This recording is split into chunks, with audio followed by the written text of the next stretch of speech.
ఏపీలో local body fighting కు exercise మొదలైంది. ఓటర్ లిస్టు సిద్ధం చేయాలని ఈసీ ఆదేశాలు జారీ చేసింది. దీంతో వచ్చే నెల 9 నాటికి జాబితా రెడీ చేసే ప్రక్రియ మొదలైంది. ఆంధ్రప్రదేశ్లో మున్సిపల్ గ్రామ పంచాయతీ ఎన్నికలకు గ్రౌండ్ ప్రిపేర్ చేస్తోంది రాష్ట్ర ఎన్నికల సంఘం. రాష్ట్రంలోని 13,098 పంచాయతీల్లో కొనసాగుతున్న పాలక మండలి పదవీకాలం ఏప్రిల్ 2తో ముగుస్తుంది. మరో 2 నెలలు మాత్రమే గడువుంది. కోర్టు కేసులతో 253 పంచాయతీల్లో అప్పట్లో ఎన్నికలు నిర్వహించలేదు. రాష్ట్రంలో ఉన్న మొత్తం 13,351 పంచాయతీల్లోనూ తాజాగా ఓటర్ల జాబితాలను సిద్ధం చేయనున్నారు. ఎంపీటీసీ, జెడ్పీటీసీ సభ్యుల పదవీకాలం కూడా సెప్టెంబర్లో ముగుస్తుంది. పుర, నగరపాలక సంస్థలు, నగర పంచాయతీల్లో పాలక వర్గాల పదవీకాలం మార్చి 17 తేదీతో పూర్తవుతుంది. గతంలో 36 చోట్ల కోర్టు కేసులు, ఇతరత్ర కారణాలతో ఎన్నికలు నిర్వహించలేదు. ఇక్కడ ప్రత్యేక అధికారుల పాలనే కొనసాగుతోంది.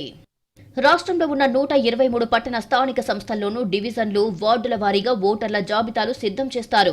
వార్డుల విభజన, ఓటర్ల నమోదు, అభ్యంతరాల స్వీకరణ వంటి ప్రక్రియలను మార్చి 9 లోపు పూర్తి చేస్తారు. అసెంబ్లీ ఓటర్ల జాబితా ఆధారంగా వార్డుల వారీగా విభజన చేపట్టి ఎక్కడా పొరపాట్లు లేకుండా చూడాలని ఎస్ఈసీ ప్రభుత్వ యంత్రాంగానికి సూచించింది. సర్పంచ్ ఎన్నికలకు సమయం దగ్గర పడుతుంటే ఇప్పటికే పోటీ చేసేందుకు ఆసక్తి కనబరుస్తున్న వాళ్లు పనిలో పడ్డారు. రిజర్వేషన్లు ఖరారైతే పోటీపై మరింత స్పష్టతకు రానున్నారు. ఇక మున్సిపాలిటీల్లోనూ చైర్మన్, వైస్ చైర్మన్ల పదవులపై చాలా మంది ఆశలు పెట్టుకుని ఉన్నారు. ప్రధాన పార్టీలలో పనిచేస్తున్న పలువురు నేతలు ఇప్పట్నుంచే వ్యూహాలకు పదును పెడుతున్నారు. ఏపీలో స్థానిక ఎన్నికల నగారా మోగాలంటే రాష్ట్ర ప్రభుత్వం సైతం సంసిద్ధత ప్రకటించాలి.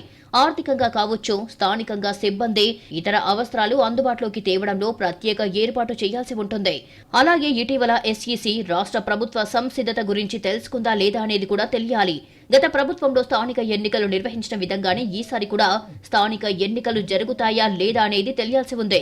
మరోపక్క జిల్లా అధికారులుగా కలెక్టర్లు, మున్సిపల్ స్థాయిలో కమిషనర్లు, పంచాయతీ అధికారులు సైతం మార్చి 9లోగా ఓటర్ల జాబితా ఇవ్వాల్సి ఉంది. ఓటర్ లిస్టు సిద్ధం కాగానే తదుపరి కార్యాచరణ మొదలు పెట్టనుంది ఎన్నికల సంఘం.